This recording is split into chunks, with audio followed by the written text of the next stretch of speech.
우리가 이제 마지막 찬송가를 불렀는데 주에서보다 더 귀한 것은 없네. 우리 찬송 올려드렸었죠. 옆에 분들한테 이렇게 이야기해 주시기 바랍니다. 당신보다도 귀한 것은 없습니다. 조금 말이 좀 다르네요. 당신보다 귀한 것도 없습니다. 믿으시나요? 진짜요? 오늘 그것을 좀 확인하고 돌아가는 시간이었으면 좋겠습니다. 오늘 보면은 다윗에 대한 이야기를 할 텐데요. 여러분들이 혹시 신앙 인물들 중에서 좋아하시는 신앙 인물들이 있으시죠? 좀 이렇게 신약은 빼고 한번 구약에서 누가 있을까요? 모세를 존경하십니까? 아니면은 여호사를 존경합니까? 아니면 아브라함? 아니면은 다니엘? 각자가 좋아하는 인물이 있을 것이고 각자가 좋아한다라고 하는 것은 아마도 그 좋아한다는 말 속에 동경하는 마음, 또 그를 사모하는 마음, 또 그를 닮았으면 좋겠다라는 그런 마음들이 있을 거라 생각합니다. 근데 많은 사람들이 있지만, 성경에 많은 인물들이 있지만 믿음의 조상하면 아브라함이 떠오르지만, 그러나 신앙에 있어서 또 하나님의 마음에 합한 자 하면 딱 떠오르는 사람이 있죠. 그가 바로 다윗입니다. 그리고 다윗이라는 이름, 영어로도 데이비드라고 하는 이름을 굉장히 많이 쓰고 있고, 그리고 또 다윗은 믿는 자나 믿지 않는 자나, 아브라함을 모르는 사람들은 혹시 있을지 모르겠지만은 다윗을 모르는 사람들은 거의 없으리라 생각합니다. 그만큼 그냥 성경에서뿐만 아니라 인류의 역사 속에, 세계사 속에 분명하게 이렇게 기록되어 있고 이정표를 남긴 사람 중에 한 명, 또 왕 중에 한 명이라고 할 수 있을 것입니다. 우스갯소리로 옛날에 그런 얘기를 좀 들었었는데, 조용희 목사님 동생 조용목 목사님께서 꿈을 꾸셨다고 하네요. 근데 이제 하나님이 나타나셔서 이제부터 너를 다윗이라 부르겠다, 이렇게 이야기하셨다고 했던 것 같아요. 그 이야기를 듣고 조용희 목사님께서 내가 얼마를 줄 테니까 그 꿈을 나한테 팔아라 그렇게 해서 샀다라는 그런 정확한 그 이야기인지 모르겠는데 그런 이야기를 들은 적이 있습니다. 그만큼 다윗이라는 이름 자체가 가지고 있는 의미와 그리고 또 이미지가 굉장히 또 크고 우리에게 주는 메시지가 크다라고 생각합니다. 자, 그러면은 만약에 하나님께서 여러분들한테 하나님 앞에 섰을 때에 이렇게 인정하신다면 어떠시겠어요? 네가 그래도 다윗만큼 다윗과 가까운 모습으로 이렇게 잘 살았다라고 이야기하면 여러분들 기분이 좀 어떠시겠어요? 다윗과 같은 평가를 받으신다면 여러분들은 기분이 좀 어떠시겠습니까? 대답하기가 좀 그렇죠. 설교 시간이라 마음속으로 한번 대답해 보시기 바랍니다. 하나님이 나와 다윗을 동일하게 보시거나 거의 비등하게 그렇게 인정해 주신다면은 여러분들은 어떠실 것인지. 저는 이제 오늘 말씀을 보면서 그 깨달음이 얻기 전까지는 저도 그런 마음을 알게 모르게 가지고 있었던 것 같아요. 다윗만큼만 살아도 좋겠다, 다윗만큼만 인정을 받아도 좋겠다, 그런 마음을 제가 알게 모르게 가지고 있었다는 생각을 좀 하게 되었습니다. 근데 오늘 제목이 우리가 오해하는 것들 2거든요. 예전에 한번 오해하고 있는 것들 한번 했던 기억이 있어서 2라고 붙였는데, 성경 안에서 우리가 오해하고 있는 부분들이 없지 않아 있는 것 같아요. 오늘 말씀을 통해서 제가 또 한번 그 부분을 깨달은 것 같습니다. 제가 100% 맞다라고 할 수는 없는데 제가 볼 때에 그렇지 않나 생각합니다. 오늘 다윗의 유언의 장면이죠. 다윗이 솔로몬에게 이제는 본인이 이 세상에서의 생을 다 마감하고 떠날 날이 가까웠다라는 깨달음과 함께 자신의 왕위를 이어받은 솔로몬에게 그 왕위는 그냥 자신이 물려준 것뿐만 아니라 하나님의 언약과 하나님의 약속이 위임되는 것이고 또 이어지는 것이고, 그것이 그 약속 속에서 세워진 그의 다음 왕이 바로 솔로몬이었기 때문에 그의 유언은 굉장히 중요하다고 할 수가 있겠죠. 그런데 오늘 다윗의 유언을 보면은 우리가 알고 있는 것처럼 다윗의 유언이 처음에 이렇게 시작합니다. 내가 죽을 날이 임박함에 그의 아들 솔로몬에게 명령하여 이르되 내가 이제 세상 모든 사람이 가는 길로 가게 되었노니 너는 힘써 대장부가 되고, 3절에 내 하나님 여호와의 명령을 지켜 그 길로 행하여 그 법률과 계명과 율례와 증거를 모세 율법에 기록된 대로 지키라. 그리하면 내가 무엇을 하든지 어디로 가든지 형통할지니라. 할지라. 우리가 다윗의 유언을 이야기하면 또 다윗의 유언을 다시 한번 되짚어 보면 또는 되새겨 보면 대부분 이 1절부터 3절 정도 또는 2절에서 3절, 2절 3절까지도 잘 기억이 안 나면 2절이든지 3절만 이렇게 기억할 때가 많습니다. 굉장히 귀한 유언이라고 할 수가 있겠죠. 글쎄요, 여러분들은 마지막 순간에 젊은 분들이 있어서 조금 미안하긴 하지만 여러분들이 마지막 순간 이제는 세상을 떠날 날이 가까웠다라고 판단되어지면 그때 여러분들은 자녀가 있을 때에 또는 사랑하는 주변 사람들이 있을 때 무슨 말을 마지막으로 유언으로 남기고 떠나시겠습니까? 혹시라도 정리된 말씀들이 있으신가요? 오늘 다윗은 자기가 떠날 날을 내다보면서 마지막 가장 그 인생을 다 동원해서 그 인생의 모든 내용들을 집약해서 압축해서 솔로몬에게 이 유언을 남기는 것이죠. 그런데 그 첫 번째 유언은 제가 저희들을 볼 때에 괜찮았습니다. 좋았던 것으로 볼 수 있죠. 대장부가 되고 내 하나님 여호와의 명령을 지켜 그 길로 행하라. 모세에게 주신 그 율례와 법도를 잘 지켜 따르라 라고 이야기합니다. 그런데 여기까지면은 우리가 그래도 괜찮은데 나머지의 그 유언들을 보면은 그 다음의 유언들은 사실은 다시 보니까 좀 실망스럽다라고 할 수 있어요. 왜냐하면은 그 유언은 하나님에 대한 이야기 잠깐 다루고 1탄으로 하나님의 유언을 말씀을 다뤘다면 2탄, 3탄은 사실은 은원에 관한 이야기예요. 처음에 요압에 대한 이야기가 나오죠. 요압에 대해서 뭐라고 했는지 한번 보실까요? 요압에 대해서 뭐라고 합니까? 요압이 행한 일을 조금 압축해서 말씀드리면 요압이 행한 일을 기억하여 그의 백발이 평안히 수월에 내려가지 못하게 하라. 그가 편안하게 죽지 못하게 하라는 것입니다. 편안하게 그의 삶을 영위하도록 내버려 두지 말라는 것이죠. 두 번째는 바르실레라고 하는 사람이 나오는데 그 바르실레는 사실은 요압과 바르실레와 시므이 이 세 사람이 등장을 하는데 이 유언 속에 그 세 사람이 공통점은 아마도 압살롬 사건과 관계가 있다라고 할 수 있을 거예요. 압살롬 사건 때에 요압은 다윗이 그렇게 부탁했음에도 불구하고 그 아들 압살롬을 목을 베입니다. 내 아들을 압살롬을 죽이지 말아라 이렇게 부탁을 하는데 다윗이 요압이 압살롬을 그냥 목을 베요. 그것 때문에 이 다윗이 굉장히 슬퍼하죠. 두 번째 그 바르실레는 다윗이 그렇게 피난할 때 압살롬이 그 쿠데타를 일으켜서 쫓겨갈 때에 바르실레가 다윗을 도와주는 그런 귀한 역할을 감당합니다. 세 번째 시므이는 이 그 사울의 친족이라고 하죠. 베냐민 지파이고 사울의 친족인데 다윗이 그렇게 황급하게 도망치는 모습을 보면서 이가 용기를 얻었는지 다윗에게 달려나와서 막 저주를 퍼붓습니다. 네가 이렇게 된 것이 네가 사울의 집안을 망가뜨렸기 때문에 이렇게 된 것이다. 네 피의 대가다. 그러면서 저주를 퍼붓고 조롱하고 그렇게 수치스러운 이야기를 던지죠. 그때 다윗이 그를 죽이지 못하게 하고 또 돌아올 때에 이 시므이가 그래도 글쎄요 처세가 뛰어났든지 아니면 얄팍했든지 다윗에게 달려나와서 용서를 구하고 다윗이 하나님의 이름으로 그를 치지 않겠다라고 약속하므로 다윗 때의 일을 치지를 못합니다. 그런데 다윗이 그 역할을 누구에게 이양하냐면 누구에게 위임하냐면 솔로몬에게 위임하는 거예요.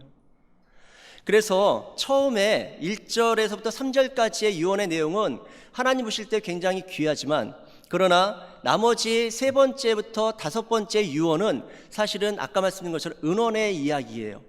내게 은혜 베푼 사람을 잘 대접하라. 그가 나를 도왔던 것을 기억하고 잘 섬겨라. 이렇게 이야기를 하고 나를 힘들게 했었던 사람들 요압과 대표로 시므이 뭐 두 사람뿐이겠습니까? 아마도 나를 힘들게 했던 사람들을 네 때에 너에게 주어진 지혜와 능력과 권세를 가지고 이 왕권의 안정적인 왕권을 가지고 그들을 네가 처단하라. 이렇게 이야기했다라고 압축해도 크게 문제되지 않을 것 같습니다. 여러분 이렇게 이야기하니까 조금 약간은 실망스럽죠. 다윗이 그런 사람이었었는가? 저는 다윗을 참 귀하게 봤었고요. 또 그렇게 이야기한다 할지라도 그 인생은 귀합니다. 왜냐하면 하나님이 인정하신 바가 있기 때문에 그래요. 그의 마음이 나에게 내 마음과 합하다라고 하는 하나님의 인정이 있었기 때문에 그렇습니다. 그러나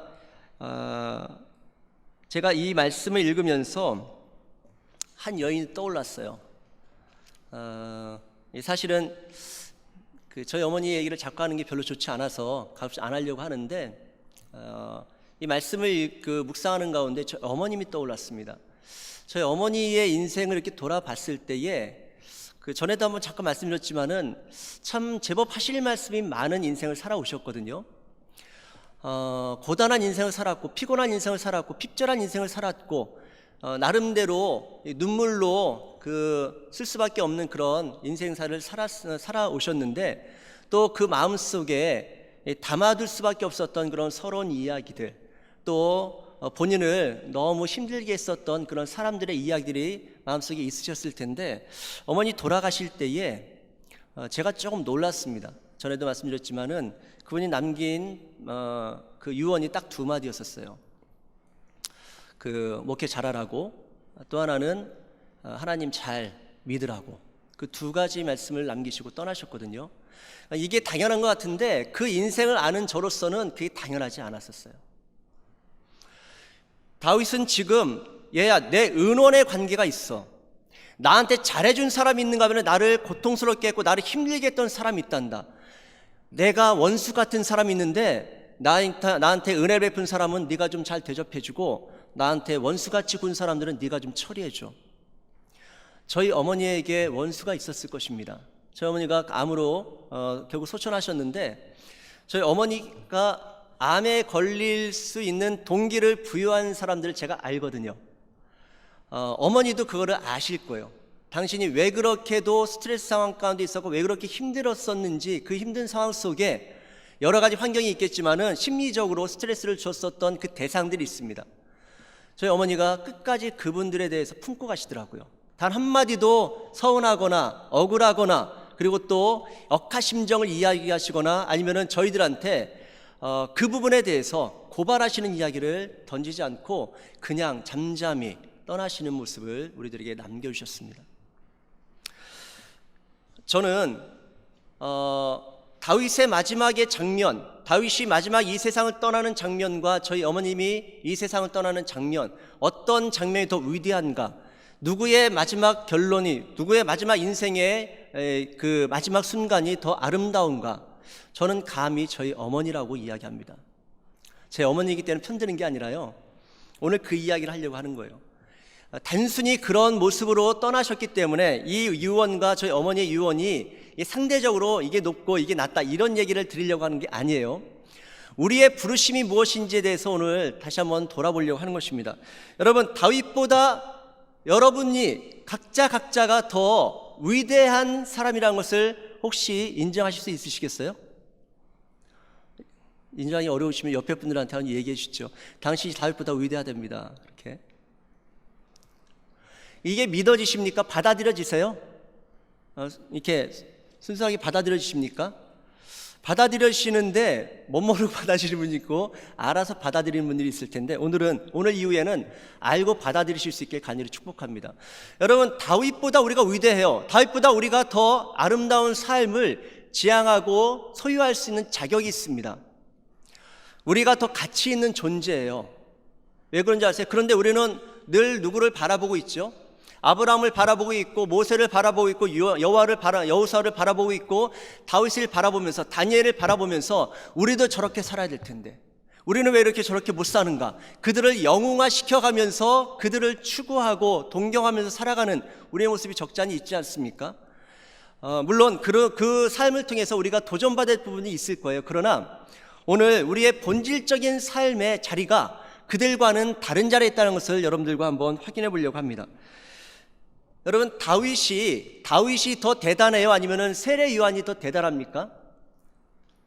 누가 더 큰 자이죠? 생각해 보신 적 없으시죠? 마태복음 11장 11절을 오늘은 고민을 좀 했는데 그냥 찾아보시죠. 시간이 좀 가더라도 말씀을 좀 찾아보고 눈으로 확인하고 말로 읽으시면 좋을 것 같아요. 마태복음 11장 11절 말씀입니다.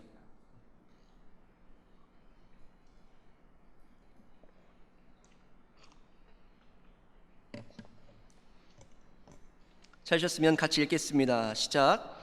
내가 진실로 너에게 말하노니 여자가 낳은 자 중에 세례 요한보다 큰 이가 일어남이 없도다. 그러나 천국에서는 그게 작은 자라도 그보다 크니라. 자, 말씀으로 여러분들에게 확인시켜 드립니다. 여러분, 세례 요한이 커요? 다윗이 커요? 말씀을 통해서 근거로 해서 보면은 누가 커요? 세례 요한이 크죠. 그러면은 세례 요한이 다윗보다 크다라는 얘기입니다. 왜냐하면 여자에게 낳은 자 중에 세례 요한보다 큰 자가 없다라고 이야기한, 성경에 분명히 못 받고 있고 예수님의 증언이세요. 그런데 그 다음에 뭐라고 하냐면은 그 세례 요한보다 큰 사람이 없는데 그러나 천국에서는 극히 작은 자라도 그보다 크니라. 이게 굉장히 중요한 선언을 저는 믿습니다. 여러분, 천국을 소유하셨어요? 제가 오늘도 세례문답을 했는데, 유아 세례문답 했는데, 오늘 이 세상을 떠나고 죽게 된다면 천국 갈 확신이 있습니까? 라고 질문하는 게 있는데, 여러분들 어떠십니까? 오늘 세상을 떠나도 천국 가실 확신이 있으십니까? 있으시죠? 그럼 여러분들은 천국을 소유하신 분들이고 천국 백성들이시죠? 그럼 보십시오. 뒤에 천국에서는 크게 작은 자라도 그보다 크다, 그보다 작은 자가 없다, 이렇게 이야기하죠. 그럼 여러분, 세례 요한이 커요? 우리가 커요? 자, 그러면 이렇게 다시 대입해 봅니다. 다윗과 세례 요한 누가 커요? 세례 요한이 크다고 그랬죠. 세례 요한이 커요? 우리가 커요? 아니, 세례 요한이 큽니까? 당신이 큽니까? 당신이 크다라고 성경은 이야기합니다. 이것이 우리의 정체성입니다. 이것이 우리의 자리예요. 이것이 우리가 얻게 된 신분입니다. 그래서 에베소 1장에 그냥 시간이 없으니까 제가 읽어드릴게요. 우리 주 예수 그리스도의 하나님 영광의 아버지께서 지혜와 계시의 영을 너에게 주사 하나님을 알게 하시고 너희 마음의 눈을 밝히사 그의 부르심의 소망이 무엇이며 성도 안에서 그의 기업의 영광이 풍성이 무엇이며 그의 힘의 위력으로 역사심을 따라 믿는 우리에게 베푸신 능력의 지극히 크심이 어떠한 것을 너희로 알게 하시기를 구하노라. 우리의 자리가 어디라고요? 우리가 어떠한 부르심을 입었다고요? 우리에게는 이 부르심의 소망이 있다는 것입니다. 그리고 그 기업의 영광의 풍성함이 무엇인지를 사도 바울은 뭘 소원하고 뭘 추구했냐면은, 간구했냐면 우리의 마음 눈이 좀 밝아져서 우리가 지금 도대체 어떠한 자리로 부르심을 받았는지를 우리가 알기를 원한다라고, 에베소 교인들과 또 이후에 있을 많은 제자들이 듣고 알았으면 좋겠다라고 그렇게 소원하고 있는 것이죠. 여러분, 제가 아까 어머님에 대한 이야기를 하고 다윗에 대한 이야기를 했습니다. 저희 어머니가 더 크다라고 그런 표현을 썼습니다. 왜요? 오늘 이 말씀 때문에 그래요. 저희 어머니 남기신 그 몇 마디 말과 다윗의 말이 누가 크냐의 그 싸움을 이야기하는 것이 아니라, 저희 어머니는 신약의 사람이에요. 지금 예수 그리스도 안에서 하나님의 자녀된 자로 그분은 이 세상을 떠났기 때문에 다윗보다 큰 자인 거예요. 우리 모두가 그렇겠죠. 예수 그리스도를 알고 있고 그분 안에 거하고 있고 그분과 연합되어 있고 그분이 약속한 그 자녀로서의 신분을 가지고 있기 때문에 우리는 다윗보다 큰 자입니다. 근데 그것이 왜 그렇게 중요하냐면, 이 당시 구약 시대의 관점에서는 다윗이 훌륭한 사람인 거예요. 그가 은원에 대해서 이야기했지 않습니까? 내게 은혜 베푼 사람을 네가 좀 대접하고 나에게 원수준 사람들을 네가 대신 처단하라. 그거는 그가 그래도 하나님을 경외하는 삶의 고백과도 같은 것입니다. 왜냐하면은 그가 원수가 갚을 수 있었거든요. 요압을 죽일 수 있었고 시므이를 죽일 수 있었음에도 불구하고 하나님 앞에서 그가 범죄하고 싶지 않아서 그것을 넘어가고 절제하고 인내했었던 그 기간이 있었던 것입니다. 귀한 것이죠. 우리 안에 그런 인내가 있길 간절히 축복합니다. 우리 안에 그런 포용력이 있길 간절히 축복합니다. 그런데 다윗은 구약의 어떤 관점을 넘어서지 못했어요. 은원의 관계에 대해서 그것을 넘어서지 못했습니다. 자, 1절을 다시 한번 돌아가 보시면 이렇게 이야기를 하죠. 1절, 2절. 너는 힘써 대장부가 되고, 대장부가 되라고 이야기를 하고 그 다음에 원수를 갚아라, 이렇게 이야기를 하는 거예요. 한편으로 보자면 2절 말씀, 3절 말씀은 내 하나님 여호와의 명령을 지켜 그 길로 행하여 그 법률과 계명과 율례와 증거를 모세의 율법에 기록된 대로 지키라. 그리하면 내가 무엇을 하든지 어디로 가든지 형통할지니라 라고 이야기합니다. 그가 이 솔로몬에게 요청한 것이 무엇이라고요? 하나님의 율례와 법도를 따르라, 그의 뜻을 따르라 라고 이야기하는 것입니다. 그러면 예수님께서 이렇게 이야기하십니다. 하나님의 계명이 무엇이냐? 율법학자가 물어볼 때에 하나님의 제일 되는 계명이 무엇이냐? 마음과 뜻과 정성을 다하여 주 너희 하나님을 사랑하고 내 이웃을 내 몸과 같이 사랑하라, 이 말씀입니다 라고 구약 율법학자가 알고 있어요. 그렇게 이야기하니까 예수님이 그렇게 행하라 라고 말씀하시고, 그 말씀은 제1되는 계명을 이야기한 것이기도 하지만은 그 모든 계명을 압축하면 뭐가 되겠니? 라고 하는 질문과도 같은 것이고, 거기에 대한 대답이라고 할 수 있을 것입니다. 또 예수님께서 이렇게 이야기하시죠. 요한복음 보면은 새 계명을 너에게 주노니 내 하나님을 사랑하고 그와 같이 내 이웃을 내 몸을 사랑하라, 이렇게 이야기하세요. 그렇다면 다윗이 솔로몬에게 이야기했었던 하나님의 율례와 법도를 따르라고 했었던 그 내용은 그렇게 압축해 보면 뭐가 됩니까? 하나님을 사랑하고 내 이웃을 사랑하라는 것입니다. 사랑 안에는 반드시 용서가 포함되어 있죠. 다윗은 그러나 그것을 넘어서지 못했어요. 왜냐하면 그는 구약에 살았던 사람이기 때문에. 도대체 이 율례와 법도에 담겨있는 하나님의 정신과 하나님의 마음과 하나님의 소원이 무엇인지를 그는 아직 알지 못했기 때문에, 성령이 오셔서 우리의 마음을 밝혀주시고 우리의 부르심의 소망이 무엇이고 우리에게 주시고자 하는 그 기업의 풍성함이 무엇인지를 몰랐기 때문에 그가 던질 수 있었고 그가 이야기할 수 있었고 그가 남길 수 있었던 유일한 메시지는, 얘야, 은혜는 은혜대로 갚고 원수는 원수대로 갚아. 그런데 그것이 하나님의 계명과 벗어났다는 것을 다윗은 몰랐었던 것 같습니다. 구약적으로는 맞을지 모르겠지만은 궁극적으로 예수님께서 인치시고 예수님께서 이루시고 예수님께서 우리에게 선언하신 진짜 하나님의 계명과 율례, 법도, 사랑이라고 하는 그 부분을 다윗이 모르지 않았었나 생각합니다. 여러분, 그래서 우리가 너무나 귀한 자리에 있는 것입니다. 왜냐하면 우리는 그것을 알고 있거든요.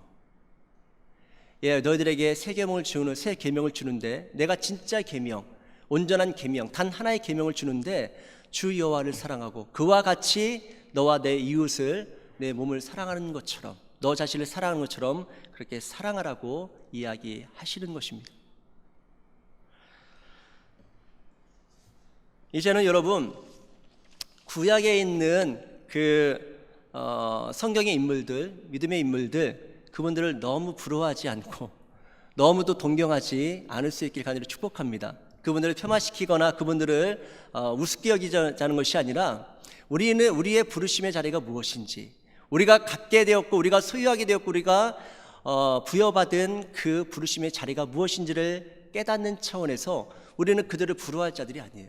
도리어 성경은 뭐라고 이야기하냐면 그들이 우리를 부러워한다라고 이야기합니다. 왜냐하면 이 세계를 알거든요.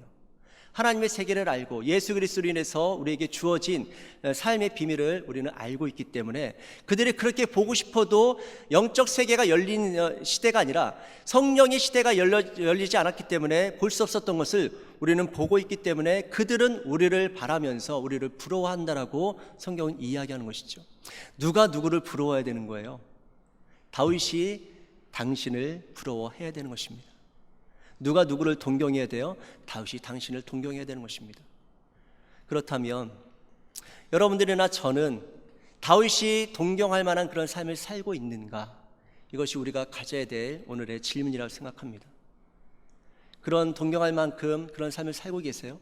성령이 우리 안에 들어오셔서 우리를 통치하시고 다스리시고 우리를 이끌어, 아까 말씀드린 것처럼 우리를 거룩한 자리로, 고급한 자리로, 하나님의 이 자녀의 신분으로 이끌어 가시는데 우리는 정말로 그렇게 살고 있습니까?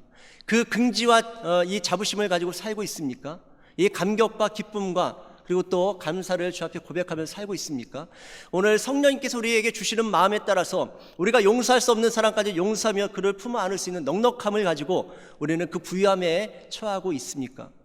아니, 여전히 누군가 나를 힘들게 하고 누군가 나를 불편하게 만들면은 도대체 저 사람은 어떻게 할까? 그렇게 안가품하고 또 그 사람한테 보복하고자 하는 그런 연약하고 편협한 마음속에 우리는 사로잡혀 있지는 않습니까?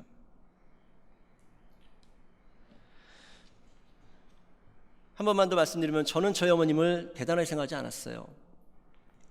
하물며 목사랍시고 저희 어머님한테 때로는 가르치려고도 했었던 것 같습니다.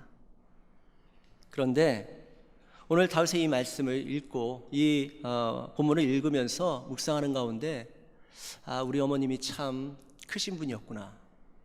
우리 어머님이 진짜 에베소서에서 이야기하고 있는 성도의 부르심의 소망이 무엇이고, 성도 안에 베풀어 주신, 성도 안에 이미 부어주신 그 기업의 영광의 풍성함이 무엇인지를 아셨던 분이구나. 그것을 소유하고 그것을 누렸던 분이시구나. 그를 깨닫게 되었습니다. 늦게나마. 베드로전서 2장에 이렇게 이야기하고 있습니다. 너희는 택한 족속이요 왕같은 제사장들이요 거룩한 나라요 그의 소유된 백성이다. 여러분, 그렇게 살 수 있길 간절히 축복합니다. 그렇게 살아가는 모습을 통해서 우리 자녀들에게 왕적 권세가 무엇인지, 영적 제사장들의 삶이 무엇인지, 하나님의 자녀로서의 특권과 그 긍지가 무엇인지, 성도에게 베풀어 주시는 그 놀라운 소망의 부여함이 무엇인지를 여러분들의 자녀들과 주변에 있는 사람들에게 알려줄 수 있는 여러분들과 제가 되기를 간절히 축복합니다. 예수님 것을 먼저 보여주셨죠. 예수님께서 이 땅 가운데서 마지막 남긴 메시지가 무엇이었는지 아십니까? 가상칠언이라고 여러 말이 있지만 누가복음에서는 특별히 무엇을 조명했냐면, 예수님이 돌아가실 때에 그 자기를 핍박하고 자기를 채찍질하고 자기에게 그렇게 모진 고문했었던 사람들, 또 자신을 향해서 돌을 던지면서 비아냥거리고 조롱했었던 많은 그 군중들을 향해서 하나님한테 이렇게 이야기하신 거 다 기억하시죠? 아버지요, 저들의 죄를 저들에게 돌리지 마십시오. 저들이 자기들이 하는 짓을 알지 못함입니다. 그리고 사도행전 7장에 보면은 여러분들이 아시는 것처럼 스데반이라는 집사가 나오는데, 목사도 아니에요, 사도도 아니에요, 스데반이라는 집사가 나오는데 그가 성령에 충만했다고 이야기합니다. 그 성령에 충만한 증거가 무엇이냐면, 대단한 기적과 이사를 나타내기도 했지만, 지혜가 충만하기도 했지만, 가는 곳곳마다 놀라운 역사들을 일으켰지만, 그의 성령에 충만한 증거는 무엇이었었냐면은 그가 돌 맞아 죽는 현장이었어요. 돌에 맞아 죽어가면서 그가 벌떡 일어서 있는 하나님과, 그리고 또 보좌 우편에 있는 예수님을 바라보면서 그가 이렇게 이야기합니다. 아버지요, 저들의 죄를 저들에게 돌리지 마십시오. 저들이 본인들이 행하는 짓을 무엇인지, 행하는 일이 무엇인지 알지 못함입니다. 예수로 죽어간 거예요. 스데반은 예수님은 하나님으로 죽어가신 것이고, 여러분들이 마지막 순간에 무엇을 남기실 것입니까? 이 세상을 향하여 일을 가는 모습으로 떠나시겠어요? 이 세상을 향하여 아쉬운 마음과, 아까 주에서보다 더 귀한 것이 없다라고 하는데, 아니야, 나는 너무너무 귀한 게 많아, 나는 지금 놓고 가기가 어려운 게 너무나 많아, 돈도 더 써야 되고 또 내 건강도 아직은 아쉽고 내가 누려야 될 것이 더 많은데 나 지금 떠나기 너무나 억울하고 너무나 안타까워, 이런 모습으로 떠나시겠어요? 도리어 찬양하며 성축하며.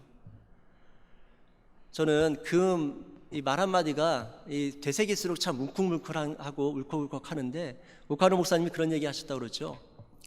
가까이 지냈던 그 전사님한테 병문안 가셨더니 그렇게 이야기 하시더랍니다. 내 사랑하는 예수님 보고 싶다. 내 사랑하는 예수님 빨리 보고 싶다. 여러분, 천국을 소유한 자들이라면 이런 모습이 있어야 되지 않겠습니까? 이 세상에 우리가 허탄하다고 그렇게 이야기하면서 그 허탄한 것들에 마음 뺏기고 생각 뺏기고 우리의 시간 뺏기고 우리의 열정도 다 빼앗기고 그것 하나 더 갖겠다라고 그렇게 바둥거리는 인생이 아니라, 예수님을 생각하며 예수님을 묵상하며 예수님과 동행하는 삶의 기쁨이 있어서, 오늘 다른 사람이 나를 억울하게 만들고 다른 사람이 나를 힘들게 하고 핍박하고 다른 사람들이 나를 불편하게 만들고 방해하고 그런 것들 좀 적당하게, 그럴 수 있지 하고서 털어버리고, 내가 그런 거에 신경 쓸 겨를이 없어. 지금 예수님 신경 쓰기에도 버거워. 예수님과 동행하기도 버거워. 예수님께서 허락하시는 날마다 기쁨과 희락을 누리기에도 나는 시간이 아까워. 세상에서 그런 얘기 하죠. 사랑하기에도 아까운 시간이다, 사랑하기에도 부족한 시간이다, 이런 이야기 하는데, 예수님을 알고 있는, 또 예수님으로 인해서 영원한 생명과 천국을 약속받고 소유한 자들이라면 우리는 더더군다나 그렇게 고백해야 되지 않겠습니까? 예수님과 동행하고 예수님께 신경 쓰고 예수님께 집중하기도 시간이 부족하다. 그래서 예수님을 닮아가고 예수님께서 우리에게 허락하신 그 귀한 신분과 정체성을 날마다 경험하며 고백하며 선포하며 날마다 이김과 승리의 자리에 설 수 있는 여러분들과 제가 되기를 간절히 축복합니다. 오해하지 마십시오. 다윗보다 여러분이 크십니다. 오해하지 마십시오. 아브라함보다 여러분들이 크십니다. 오해하지 마십시오. 이 세상의 그 어떤 것보다 당신이 더 소중하다는 것을 꼭 기억하며 살아갈 수 있기를 간절히 축복합니다. 오늘 결단송을 뭘 할까 고민하다가요, 이 적절한 결단송이 참 생각이 안 나더라고요. 그러다가 우리가 굉장히 익숙한 곡이 결단성으로 괜찮겠다 싶었습니다. 그게 뭐냐면 감사해요 깨닫지 못했었는데, 다른 제목으로는 또 하나의 열매를 바라시며입니다. 우리가 예수님과 그 예수님 부르심을 알고 있고 그 부르심에 합당해 살고 있다면 우리는 반드시 열매를 맺게 될 줄로 믿습니다. 어제까지 열매를 맺으셨어요? 오늘 또 열매를 맺으셨기를 간절히 축복합니다. 오늘 열매를 맺으셨습니까? 그럼 내일은 또 내일의 열매가 맺혀지겠죠. 어제까지 또는 오늘까지 열매 못 맺으셨습니까? 괜찮습니다. 내일 맺으시면 됩니다. 넉넉하게 우리를 기다려주시고 우리를 참아주시고 우리를 인내하시며 여전히 우리를 향해서 거룩한 소망을 가지고 기대하고 또 그 신실함으로 우리를 이끌어가시는 하나님께서 우리를 열매 맺는 삶으로 이끌어가실 줄 믿습니다. 우리 오늘 이 시간에 감사에 깨닫지 못했었는데 옆에 분들 한번 손을 잡아보시죠. 이 부부면 괜찮은데 동성끼리 손을 잡으시고 이성끼리는 그냥 눈길만 바라보시면서 몰랐습니다. 내가 그렇게 소중한 사람인지 몰랐습니다. 그런데 당신을 통해서 그것을 깨닫게 되었고 그 당신이라는 말 속에 예수님을 집어넣어서 예수님 때문에 내가 그것을 깨닫게 되었습니다. 그렇게 고백하고 서로에게 축복하는 시간이었으면 좋겠습니다.